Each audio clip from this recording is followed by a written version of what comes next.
সুপ্রিয় বন্ধুরা, কি অবস্থা সবার? আশা করি সকলে আছেন ভালো। তো আজকে পাখিদের জন্য স্পেশাল খাবার ঘাস ফড়িং ধরে নিয়ে আসছি। তো অনেক কষ্ট করে কিন্তু এই ঘাস ফড়িংগুলো ধরা হয়েছে। পাখিদের কিন্তু এই ঘাস ফড়িংটা খুবই স্পেশাল। আর এই রোদের ভিতরে এই কচু বাগান থেকে কিন্তু আমি ঘাস ফড়িংগুলো ধরেছি। এখন ঘাস ফড়িংগুলো নিয়ে আমি পাখির কাছে যাব। তারা কিন্তু অনেকটা খুশি হয়ে যাবে এগুলো দেখে, কারণ আমি আনার পর থেকে কিন্তু এই ঘাস ফড়িং কখনোই খাওয়াই নাই। হয়তোবা তার মার এখানে যখন ছিল তখন খেয়েছে।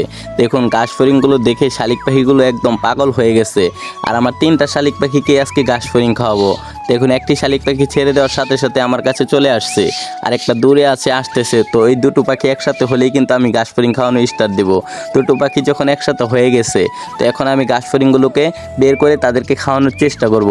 তো অবশ্যই যারা শালিক পাখি পোষেন ঘাস ফড়িং খাওয়ানোর চেষ্টা করবেন মাঝে মধ্যে। যারা গ্রামে থাকেন ঘাস ফড়িংগুলো খাওয়ালে কী হয়, শালিক পাখির শরীরে পুষ্টি হয় এবং শালিক পাখিগুলো অ্যাক্টিভ থাকে। শালিক পাখিগুলো দুর্বল হয়ে যায় না। যখনই দেখবেন শালিক পাখিগুলো একটু দুর্বল হয়ে গেছে, তখনই ঘাস ফড়িং খাওয়ানোর চেষ্টা করবেন। খাবারটা একটু চেঞ্জ করে দেওয়ার চেষ্টা করবেন।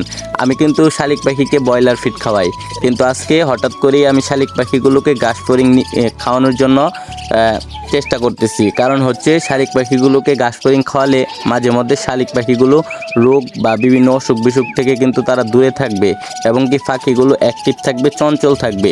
দেখুন ঘাস ফড়িং পেয়ে পাখিগুলো কিন্তু অনেকটা খুশি। দেখুন নিজে নিজে কিন্তু ঠুকরে খেয়ে নিচ্ছে। এখনও কিন্তু ব্রয়লার ফিড নিজে নিজে খেতে পারে না, কিন্তু ঘাস ফড়িং দেখার পরে আমার হাত থেকে ঠুকরে কিন্তু শালিক পাখিগুলো ঘাস ফড়িং খুব আনন্দ সহকারে খাচ্ছে।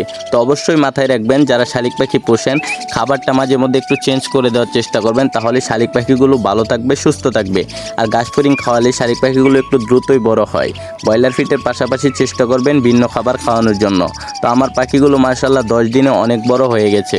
তো আপনারা যারা আমার শালিক পাখির ভিডিওগুলো প্রতিনিয়ত দেখেন তাদেরকে বলবো অবশ্যই এই চ্যানেলটাকে সাবস্ক্রাইব করে রাখবেন। তো এখন আমি বড় শালিক পাখিটাকে একটা ঘাস ফড়িং দিলাম। দেখুন সেও কিন্তু খুব দ্রুতই ঘাস ফড়িংটাকে খেয়ে নিল। তা বড় শালিক পাখিটাকেও কিন্তু অনেক দিন ধরে ঘাস ফড়িং খাওয়াই না, তাই আজকে খাওয়ানোর চেষ্টা করলাম। ঘাস ফড়িংগুলো খেয়ে কিন্তু তারা অনেক খুশি এবং দেখুন একটি পাখি গাছের উপরে উঠে গেছে, সে কিন্তু একটু একটু উঠতেও পারে। তো আমার ব্লগটি কেমন লাগছে অবশ্যই কমেন্ট করে বলবেন। এরকম ভিডিও যদি আরও দেখতে চান চ্যানেলটিকে সাবস্ক্রাইব করে রাখবেন। ধন্যবাদ সবাইকে।